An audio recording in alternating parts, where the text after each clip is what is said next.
UB Council members Friedman, Hayflick, and Kathan, UB Foundation Chairman Litro, President Tripathi, keynote speaker Mr. Robert Odawi Porter, Interim Dean Gardner, distinguished members of the judiciary and guests, the candidates for degrees, the faculty, staff, and members of the families of the candidates are assembled. I therefore declare the commencement exercises of the State University of New York at Buffalo School of Law to be officially opened.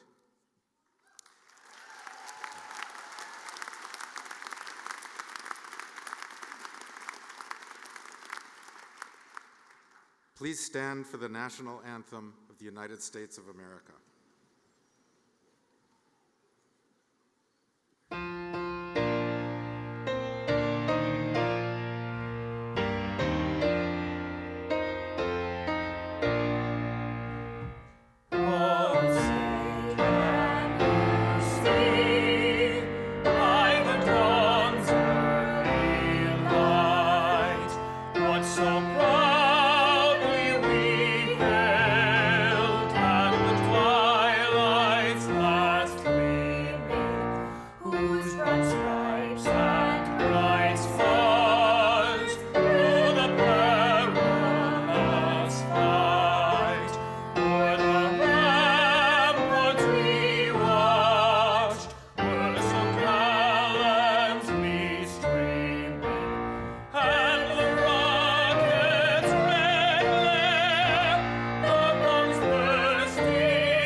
You may be seated.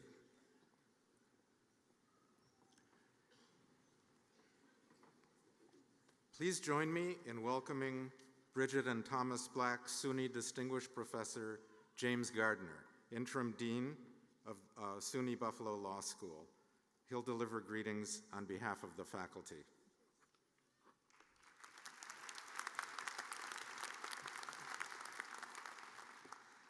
Thank you all for being here with us today as we celebrate the successes of the class of 2016. I'd like to welcome you and take a moment to acknowledge the special guests who have joined us here today. Mr. Robert Odawi Porter, our keynote speaker, Dr. Satish Tripathi, University President, UB Council members Scott Friedman and June Hayflick, UB Foundation Chairman Francis M. Litro, Dean's Advisory Council members and emeritus members, the Honorable Eugene Piggott, Associate Judge of the New York State Court of Appeals, the Honorable Gerald Whalen, Presiding Justice of the New York State Supreme Court Appellate Division, 4th Department, the Honorable Jeremiah McCarthy, Magistrate Judge of the Western District of New York, the Honorable James Dillon, Justice of the New York Supreme Court, New York State Senator Kenneth P. Laval, Chair of the Senate Higher Education Committee, the Honorable Betty Calvo-Torres, Judge of the Erie County Court, the Honorable Thomas Franzek, Judge of the Erie County Court, the Honorable Craig Hanna, Judge of the Buffalo City Court, Michael Flaherty, Acting Erie County District Attorney, faculty, staff, and honored guests. It is a great pleasure to stand here before you on this occasion.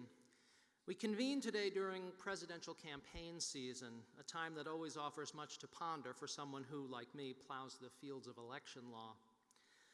This year, a theme has begun to emerge on the campaign trail, the theme of fraud and its close cousin, the insistence that elections have been or will be stolen. No doubt you've heard these claims. From the right, the claim was made very early, following the Iowa caucus, which on the Republican side was won by Senator Cruz. Almost immediately, Mr. Trump declared on Twitter, Ted Cruz didn't win Iowa, he illegally stole it. From the left, following a string of Democratic primary wins by Hillary Clinton, the actor Tim Robbins tweeted that, quote, "the election is being stolen," unquote, from Democratic presidential candidate Bernie Sanders. More recently, Mr. Trump has made a related claim that the rules of party nomination are rigged. Now, none of these claims has any merit.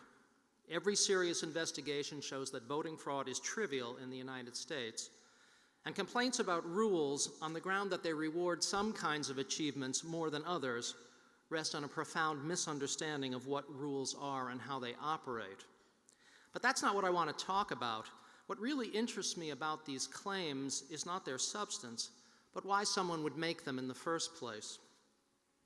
Those who shout fraud, theft, and system rigging ignore an obvious and much more plausible explanation for the election results: that more Iowa Republicans prefer Cruz to Trump, that more Democrats prefer Clinton to Sanders, or even that more Republicans nationwide might prefer not Trump to Trump. Yet those who insist on attributing the results to fraud and malfeasance dismiss these explanations out of hand. What seems to be happening increasingly in our politics is that some people refuse to acknowledge the possibility that others, sometimes large numbers of others, might actually disagree with them. Therefore, if my candidate loses a primary or the nomination, the only remaining possibility is that the election was stolen by improper and fraudulent means. This breakdown in civic respect and understanding poses, I think, a serious danger to democracy, and it worries me. But I want to leave the politics aside now and instead suggest some useful lessons that this phenomenon offers to lawyers. As you well know by now, in law, people disagree all the time. Sometimes, to be sure, those disagreements are driven by little more than strategic positioning. But just as often, those disagreements can be genuine. Lawyers do themselves no favor by refusing to take seriously their opponent's arguments. The lawyer's job is persuasion. Any lawyer who dismisses opposing arguments out of hand will end up capable of persuading only those who already agree. A good lawyer always anticipates that the judge or jury may think differently. To persuade such a decision maker, one must carefully and thoughtfully engage arguments made by the other side. That is, one must pay those arguments sufficient respect to take them apart, see what makes them tick, and then carefully find and reveal their weaknesses. Similarly, good lawyers don't casually dismiss adverse outcomes as stolen or the result of some kind of rigging. Lawyers must remain always open to the idea, however painful to contemplate, that on any given occasion the other side simply had the better case. What is true of lawyers is equally true of citizens. In politics, as in law, it is best to treat opponents and their arguments with respect and serious consideration, even if that consideration is followed by reasoned and principled rejection. Well, having now harangued you for long enough on the need to treat counter-arguments seriously and accord them respect, I will now immediately violate my own advice by making a claim to which I declare opposition to be impossible. Congratulations, class of 2016. You deserve it.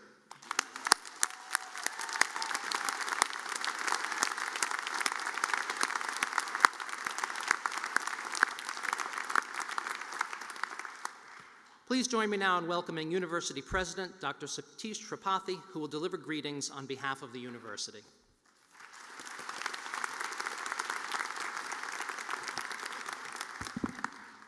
Good afternoon, everyone. Welcome to all our families and honored guests. Most of all, congratulations to the School of Law class of 2016.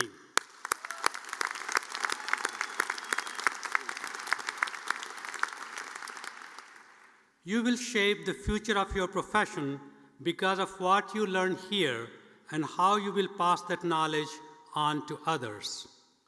Your achievements now and in the future are the outcome of your ethical pursuit of knowledge, inquiry, and discovery, your embrace of new ideas, new models of thinking, and your commitment to collaboration, intellectual exchange, and dialogue across borders of all kinds disciplinary, ideological, and cultural. These are the intellectual values we prize above all at UB. They're what we seek to instill in all our students as we prepare you for global leadership in your field. As law students, you have lived these values each day. And as alumni and UB-educated global citizens, you will carry these values with you out into the world. As you have learned, engaging with multiple and conflicting point of views is richly rewarding, but seldom easy. This year, universities across the nation have been the site of intense debate about what it means to create and sustain a genuinely inclusive campus environment. Here at UB, for example, we have grappled together with how to negotiate the boundaries of freedom of expression within an inclusive and welcoming academic community. These are difficult but necessary conversations. And there is great and enduring value in them. Exploring difficult concepts from multiple points of view is key to what we do as an academic community. And it is critical to leading and contributing meaningfully in every discipline, certainly in legal profession. When you are established in your careers and look back at your time at UB, I expect what you will remember above all are the people you lived and learned with here. You will remember the most difficult concepts in your field because you learned them through conversations with peers who challenged you to reach further, dig deeper. You will remember vigorously debating competing theories of jurisprudence with students who saw the world differently than you. You will remember your work in UB's legal clinics, counseling clients who may have come from a culture or background very different from your own. And what you learned by looking through their eyes will continue to shape how you think about advocacy and social justice in the future. Together with the concepts, theories, and practical techniques you have mastered in the lecture hall, courtroom, and clinic, this is what you will take with you into your professional lives. The communities you shape as lawyers and legal scholars will be healthier and stronger for these values, whether that means bringing a cross-cultural perspective into your practice, collaborating across disciplines and institutions to address human rights challenges in the 21st century, or working to shape more equitable social policy in your communities and on a national and global level. In an increasingly globalized world, we need lawyers, legal scholars, and advocates like you, collaborative leaders whose perspectives have been shaped by engaging with multiple points of views. Class of 2016, as you prepare to take up the next great challenge in your lives, know that your alma mater is deeply proud of you, and we look forward to all that you will achieve and contribute in the future. Congratulations.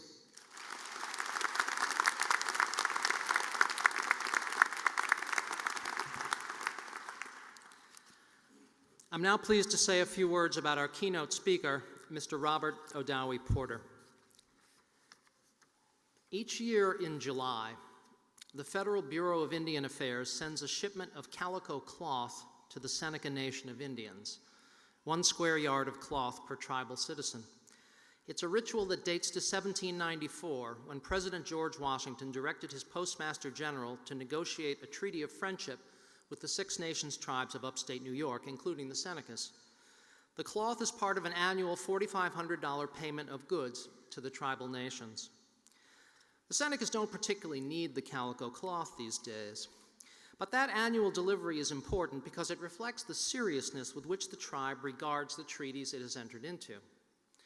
No one knows the vitality of that legal tradition better than our keynote speaker today, Robert Odowie Porter. Educated at Syracuse University and Harvard Law School, Porter is a longtime advocate for tribal sovereignty. At the tender age of 28, he was elected the Seneca Nation's first Attorney General, and he later went on to serve a second term as the Seneca's chief legal counsel. Porter was also the founding chairman of Seneca Holdings, the nation's investment arm. The Seneca Nation, with more than 8,000 enrolled members, is the fifth largest employer in Western New York, and Porter has pushed to diversify its economy beyond tobacco, gasoline, and casino gaming.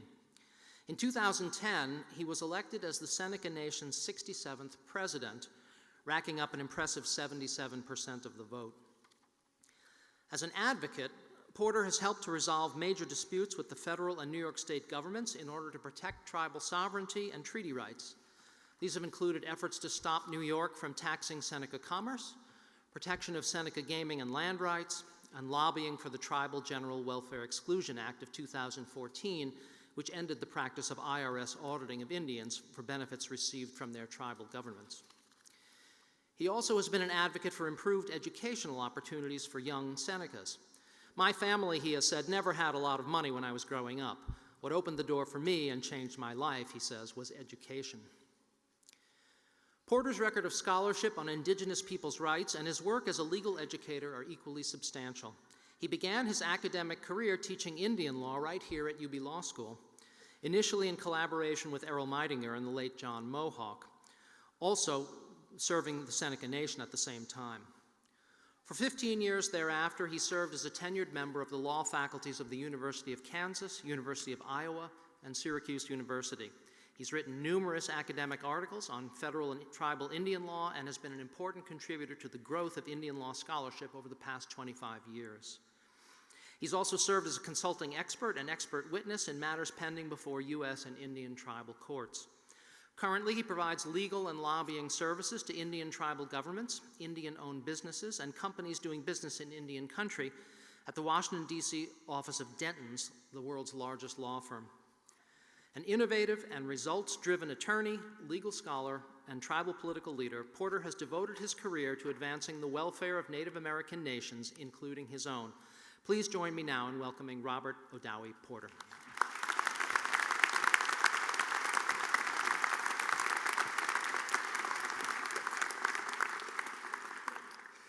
Thank you very much, Dean. Nyaweskano, which in our Seneca language means thankful. I'm thankful that you are well. President Tripathi and the faculty, as well as Dean Gardner, I thank you for the opportunity to be here. This is a special moment because I did start my teaching career here at the University of Buffalo Law School, and it was an experience that has stayed with me all the years that I've been practicing, teaching, and working for Native nations. Now, of course, this is about the graduates. This is your graduation day, and I have always loved graduation days because it is a day of celebration.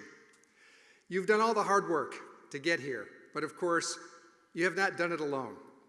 And so I wish you would join me in applauding and thanking all of your family and friends who are here, who have helped make this day possible for you.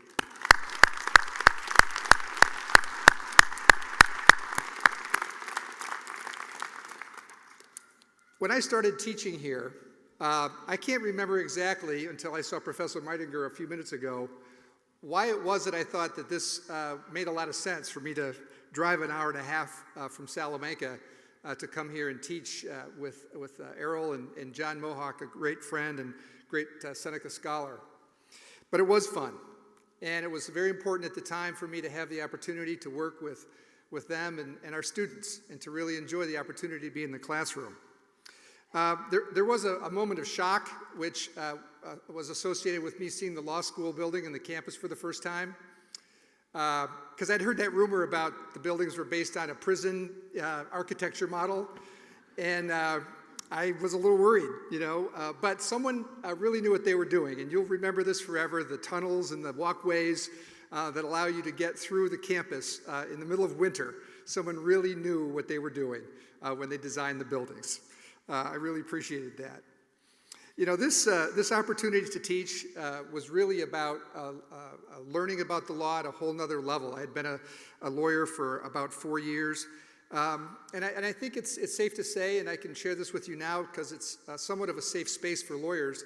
I love being a lawyer. I loved it then, I love it now. It's the challenge of solving difficult problems that requires you to use your mind. It's being tested by other lawyers who are on the other side of an issue. It's the feeling you get when you win a big victory for your clients. They also pay you a little bit from time to time when you're a lawyer. So it's all this combination of effects that, you know, I didn't really love being a law student. And I don't know how all you feel about that. You don't have to worry about it anymore. But I really didn't hate it by any means. But I really loved it when I had the chance to start representing clients and working as a lawyer. If you can love it, take it. If you can't, that's a lot of what I want to talk about today, is some of the advice that I've gotten over the years, some of the experiences that I've had. I would never have planned this, but I've been very, very fortunate. And I want to share with you really 3 different components to what might be helpful to you as you think about your legal career moving forward. First, I want to encourage you to think about what your personal journey is in the law. Second, I would like you to think about how you balance your interest in pursuit of your personal journey with the pursuit of money. And then lastly, I want to encourage you to always stay connected to your community, wherever that community happens to be. Let me explain a little bit more about what I mean by those 3 points. So let's discuss the need for defining your personal journey in the law. When I started teaching, I really encouraged my students to embrace this idea of being on their own personal journey. It's fairly simple as a concept. Don't worry about your classmates. Don't worry about their grades. Don't worry about whether they're getting job offers or not. Just worry about you and what it is that you're trying to accomplish while you're here in law school. It's you who are ultimately responsible for your own career, not other people. Now, this can be hard, finding your purpose in the law, finding your journey in the law. I've been very fortunate because in my career, I've very consistently been able to focus on how best I can help indigenous nations and peoples through my work. That has been my personal navigation map, and that has allowed me to take some rather extreme risks with my career in order to try and fulfill that purpose. By way of background, the Dean's introduction was a very nice summary of my professional achievements, and I'm thankful for that. But the story could have been told another way, which is that I'm a Seneca Indian who was raised on the Allegheny Reservation of the Seneca Nation about an hour and a half south of here. My family was not wealthy. I had no lawyers in my family for guidance, and my earliest legal experience was that I was alive at a time when the United States government was in the process of burning, bulldozing, and seizing 10,000 acres of my nation's territory to allow for the construction of the Kinzua Dam and Reservoir on the Allegheny River. I was much too young to remember this happening, but the consequences of this heinous act were wired into my heart and soul, as it is for all other Senecas who survive to this day. My Seneca family were all public servants, and that very much shaped my purpose. My grandfather, Leonard Red-Eye, served on our council for 40 years during some of the most tumultuous years of our nation's 20th century interactions with the United States. My mother, Lana Red-Eye, was our first education director for our nation. And my Aunt Carolyn was a public school teacher with over 4 decades of experience who did her best to improve the lives of Seneca children. They're with me today. So please help me.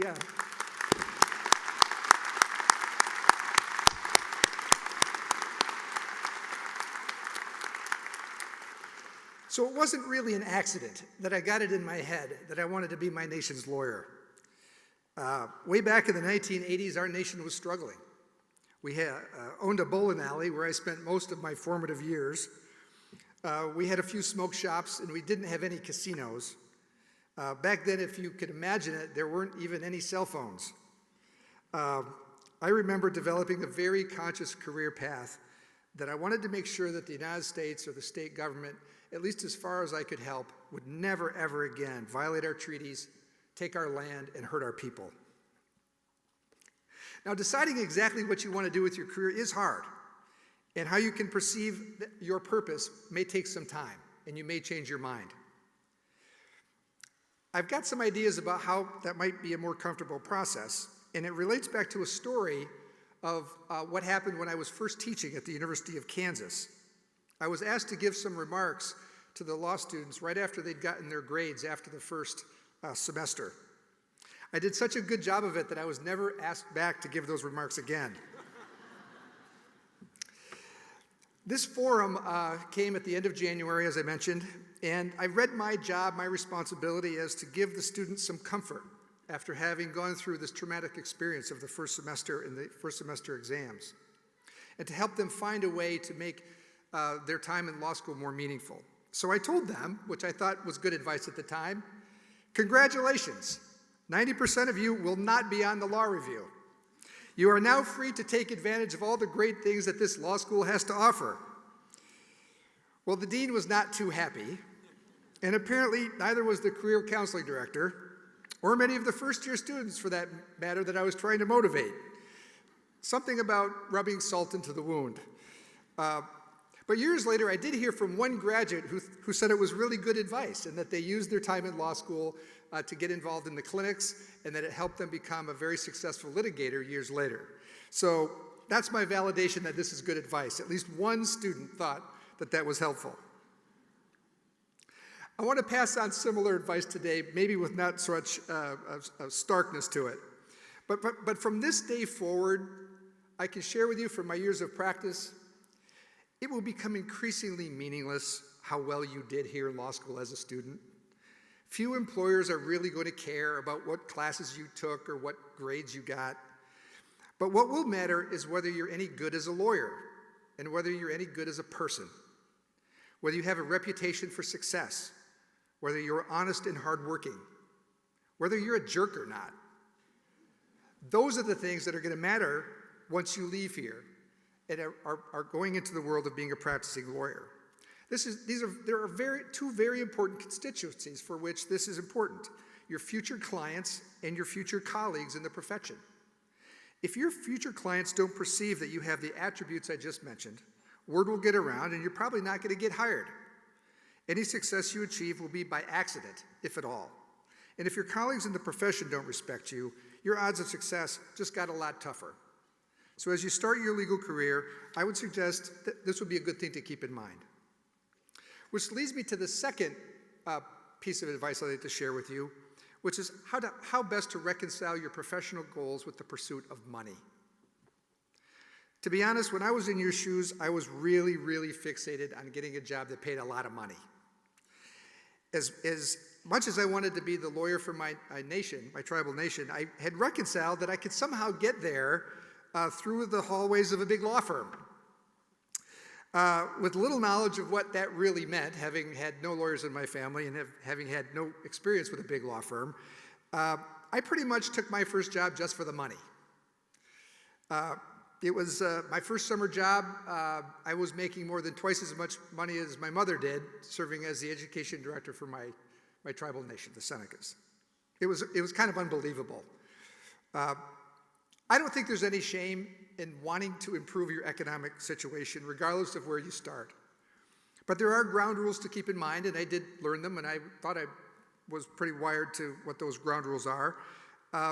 As lawyers, we exist to serve our clients. There are rules governing our ethical and professional responsibilities. And in many instances, those ethical and professional responsibilities require us to sacrifice our own economic interests for the well-being of our clients. Money is a consequence of some success in the legal profession, but it is not the objective. What the objective is the service to our clients. Which leads me to another great story of a harrowing experience that I had when I was a junior associate.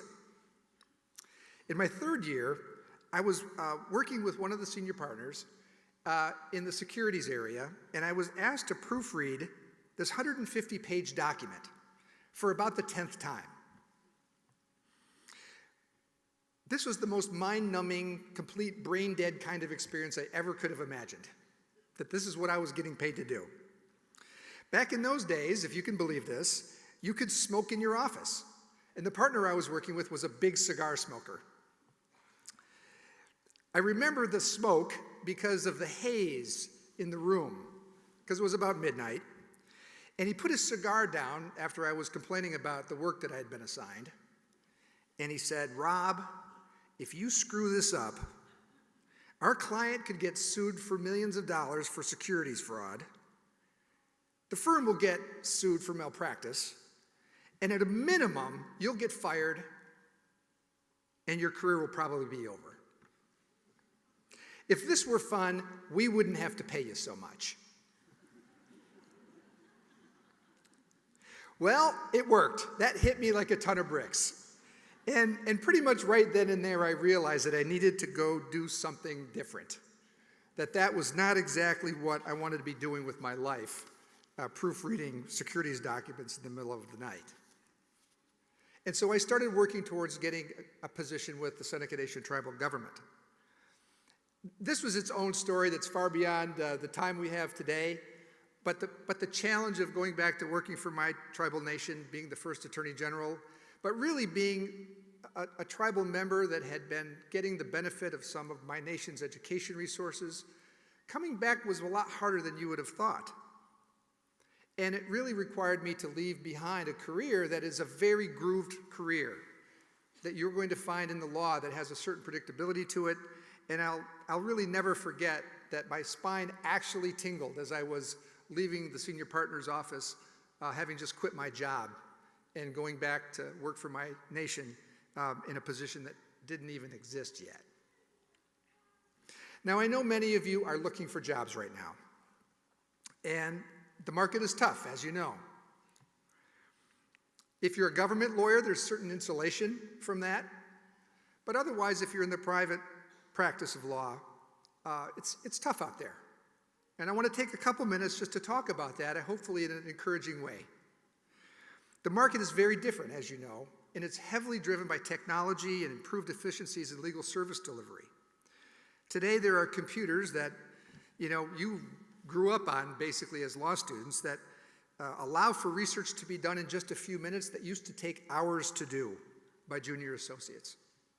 Clients are simply not going to be paying for legal services that can be done more efficiently by computers, or for that matter, by the legal product websites and non-lawyer surrogates that are out there that are proliferating the legal services market. As a result, there are just fewer positions because of the evolutions in technology. Now, in many ways, it may surprise you, I feel like I'm starting all over again right now, and that my position in the profession is really a lot like yours. I've had the comfort of being a tenured law professor and being a government lawyer where I've had one client. But after my term ended, in 2012, when I joined Denton's, for the first time in my life, I actually felt the full economic impact of what it was like to be in the free market for legal services. It's both frightening and exhilarating. It's really hard to get clients. It's really hard to service those clients well. It's really hard to maintain those client relationships. But to succeed, it requires you to be at the top of your game. That feeling of being fully challenged and fully engaged, where you're using all of your skills, all of your knowledge, all of your talent, all of your capacity to work hard, is a great, great feeling. Whether you have a job right now or not, I want you to encourage yourself to think of doing great things and that you're capable of great things. Because your career goals are really as yet unimagined. What you think now will not necessarily be what it is tomorrow. You have a law degree from a great American university, and you really now have the raw material to make choices and to have opportunities presented to you. In the grand scheme of life, as well as in the marketplace, the fact that you do or don't have a job right now is, in my view, a temporary condition in the span of your entire legal career. Because the legal marketplace of old is gone. In its place is a market where basically everyone in private practice, regardless of your job title, has a one-year contract. So the skills that you use as a new lawyer, getting your first job, keeping your first job, getting ready for your next job, those are the exact same skills that you're going to need to sustain your career for many years to come. Which leads me to my last piece of advice. Be engaged with your community, even if it means some risk to your career. Don't live in a silo. Be an active participant in society, whether at the local, state, or national level.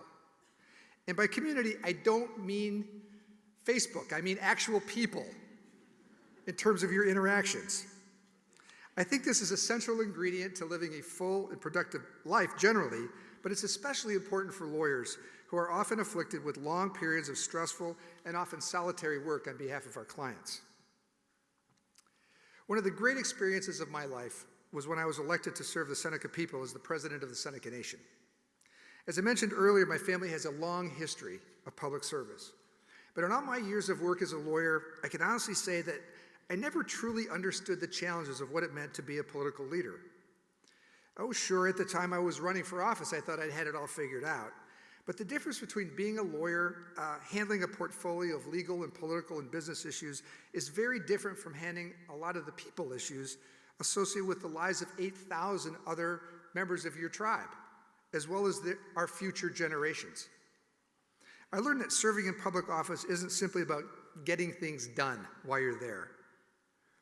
I was able to get some things done, and I was proud to be able to find new resources to dedicate to the preservation of our Seneca language.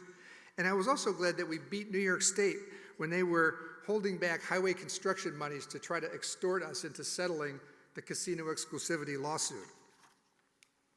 But it's about solving human problems, and it requires you to work with other human beings. That's a difficult thing to do.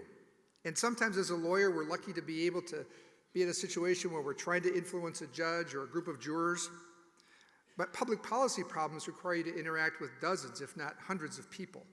And they're extremely complicated and extremely difficult to move projects forward. The short of it is I think I'm a better lawyer, and I think I'm a much better problem solver because of my time in public office. And looking back on it, it was pretty scary to give up my tenure at Syracuse to go pursue that important responsibility. And it was also scary when I was basically jobless, when my term was coming to an end. But I'd like to think that I made the Seneca Nation better for my service, and as a result, I think that's important for not just my nation, but it's something that I think is important for all human societies if they're going to improve.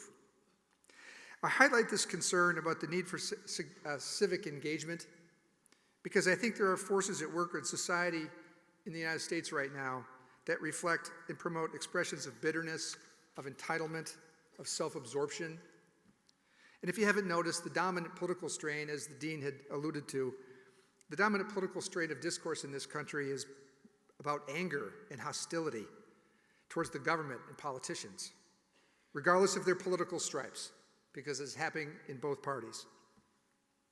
This country is far from perfect, as evidenced by the legacies of colonialism, slavery, female subjugation that continue to have their effects to the present day.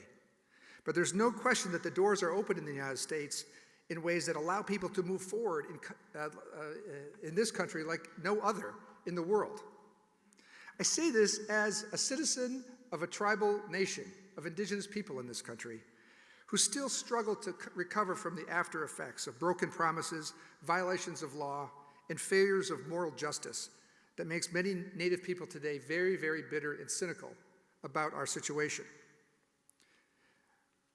But I currently work at the world's largest law firm, and I'm allowed to help indigenous nations and peoples every day to try to make their lives better by changing the legacy of the past. Given where I started from growing up on our reservation, it's sometimes hard for me to fathom that I've been able to have this kind of opportunity to help my tribal clients go to Congress and get a bill passed that stopped the IRS targeting of Indian people.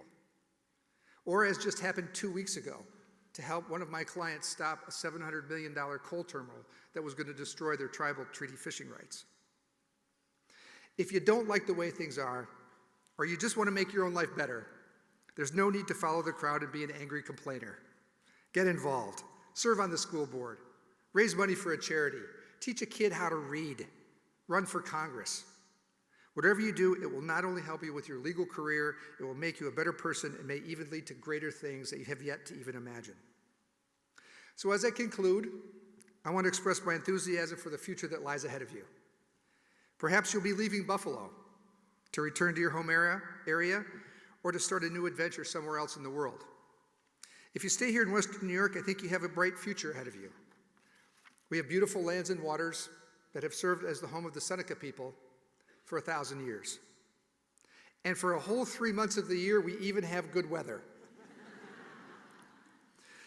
We have increasing economic opportunities, and we have a terrific community of lawyers, judges, who do the thankless work of building community, building society, and participating in ways that the general public may not appreciate. So I am very honored to be here today, to be with you and to share this special moment with you and your families. I wish you the best as you venture forward in your legal careers. Good luck.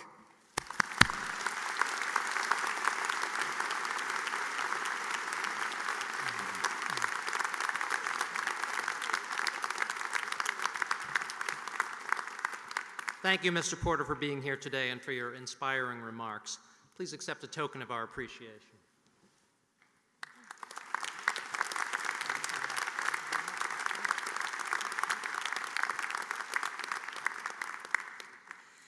Please join me now in welcoming Robert Heery, President of the Law Alumni Association, who will deliver greetings on behalf of our alumni.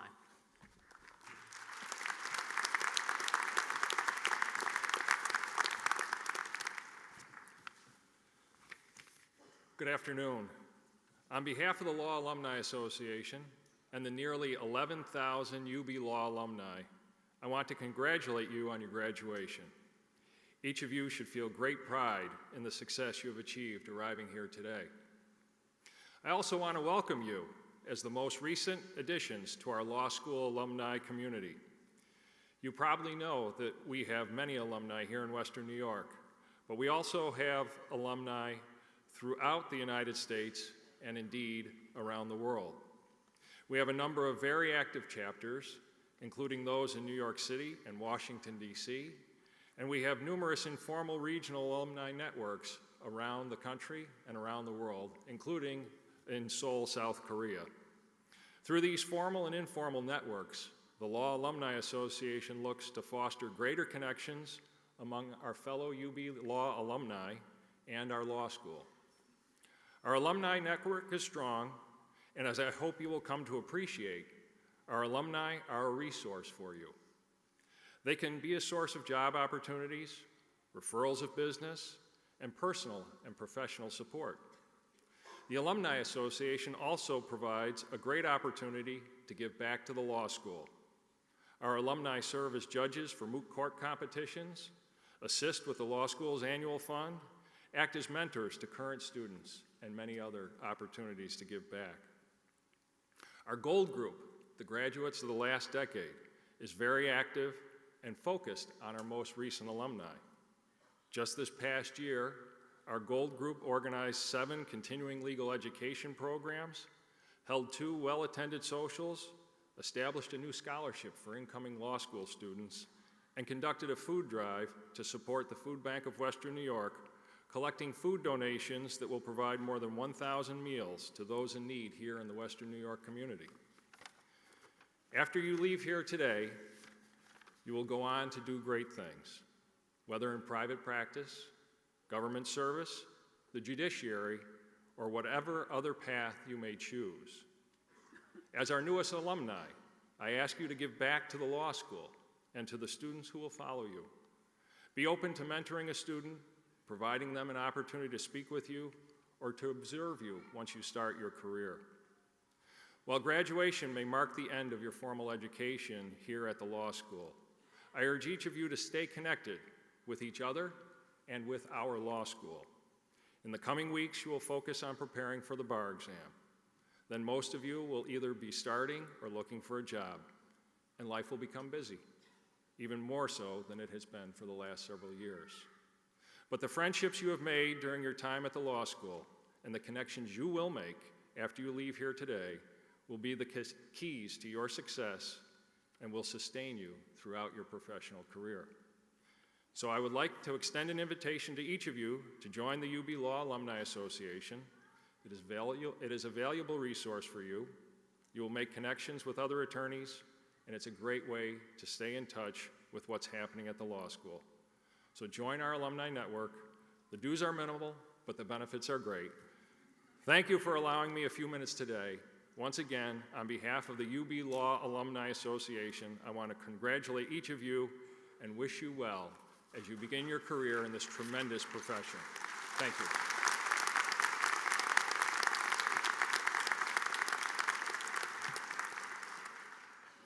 Now please join me in welcoming Ibrahim Tariq of the class of 2016, who will deliver the student address.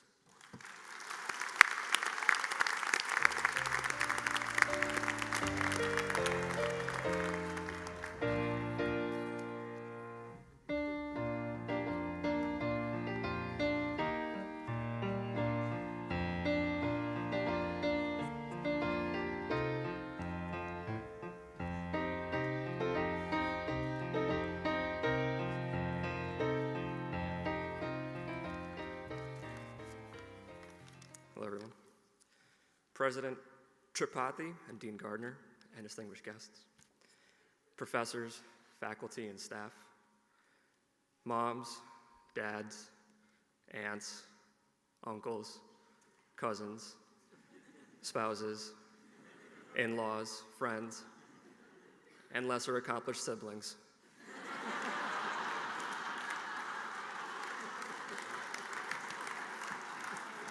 Welcome. And welcome particularly to you guys, my classmates, the class of 16. Yep.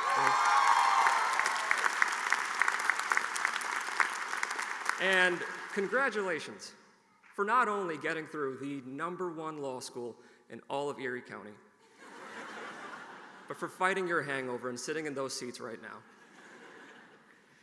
It's an honor to be speaking today, but I have little illusion about what most of us want from our ceremony: to get on with it and get back to studying for the New York law exam.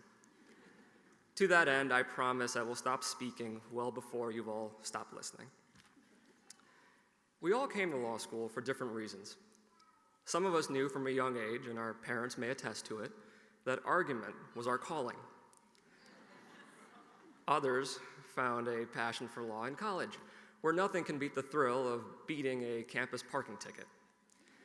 And still, so many of us came to law school because we soon learned that liberal arts major wasn't going to go get a career all by itself. And so we came here, we came to UB. I remember our first week of orientation as I sweat through my too tight suit and cursed myself for ignoring my dad's advice about never tailoring a suit too close to your body, and also picking a profession that places a premium on attire and dress. I remember our first 1L classes where I sat in room 106 and was astonished at just how many colors highlighters could come in, and just how free they were if you talked to the right people in the lobby. And I remember our first set of final exams in the winter of 1L year, as the 7th floor became not just a place to study, but a place to get free chips and test the upper limits of human caffeine intake. But I don't want to stand here and give you a timeline recap of our last 3 years. For one, I promised I'd keep this short. And two, there are only so many times I want to recount the sheer terror of riding the library elevator up to the 7th floor. But more importantly, I can't give you a timeline recap of your last 3 years because I don't know your last 3 years. We all came to law school for different reasons, and each of us has had a different experience, no matter how close our lockers or how similar our classes. Our one shared commonality, I believe, is that we have all changed. I know I have. I know I've changed when a friend, a non-law school friend, wants to tell me something secret, and my first thought is, this conversation is not protected by attorney-client privilege. I know I've changed when that same friend tells me that he slipped, fell, and hurt his ankle in a parking lot, and my first thought is not, are you okay? It is, do you know who owns the parking lot? And I know I've definitely changed when I argue at home with my fiance, who's sitting down there somewhere, and argue and tell her that her justification for throw pillows is arbitrary and capricious. I lost that argument. I know that we will all change even more. We are hurling ourselves into a life of billable hours, memoranda, and oral arguments. Pretty soon, the long hours and the happy hours and the ceaseless calls from frantic clients and the endless emails from assigning partners will begin to shape our days, our weeks, our months, and our years. Our profession will come to define us. Our friends and our families will speak of us to others, and shortly after they say our name, they'll follow it up with, he or she's a lawyer. And then our friends and our family will try to explain what we do, and nobody will have any idea what to say. I think back to that first week of orientation, and if somebody asked me, what do lawyers do, I would have no idea what to tell them. But I do now, and I learned it 1L a year, sitting in con law. Sitting in con law, and Professor Stylin, as he's known to do, was walking up and down the stairs of room 106, pacing back and forth, and then he ran his hand through his hair, and he looked at us, and he said, we're lawyers. We run this.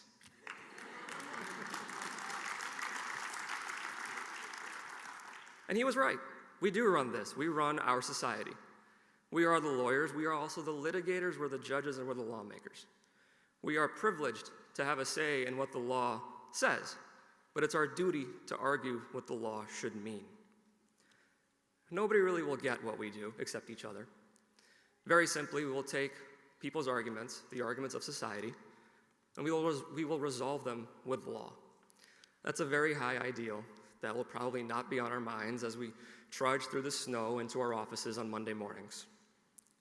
But lawyers fighting amongst other lawyers ensures that our society of laws continues to be a society of law. People trust that our society is fair and just, and a bedrock of that trust is the knowledge that their lawyer will fight for them. If they are wronged, they will have their day either in court or an administrative hearing, and their lawyer will be there to fight for them, fight alongside them. It is our charge to honor that trust, and we do so by using the law to the best of our abilities. And having traveled and lived in places where that trust is not kept, and being the son of parents who did everything to bring their son to a society where that trust is kept, I can tell you, it's a far better thing to live in a land where they have lawyer jokes. So as we walk on stage today, then into the bar exam, then into our offices, I'm sure we will keep on changing. And we will keep on arguing, we will keep on fighting. But if you'll humor me, I have just one small thing to ask of my classmates, of all of you. Let's not change the way we fight. Let's not change the way we argue. Let's fight civil, let's argue clean. At Buffalo, we learned a lot of things. We learned how to go into a courtroom and tell the judge respectfully, Your Honor, I win here, here, and here, and if I don't, the other guy still can't win anywhere. Let's keep that going. Let's not change the way we fight. Let's fight clean. Let's fight civil. And maybe these words are just a little bit more noted in a campaign season, but let's not play a part into a spiral down into rancor and animosity. After all, we run this. Let's run it well. Thank you.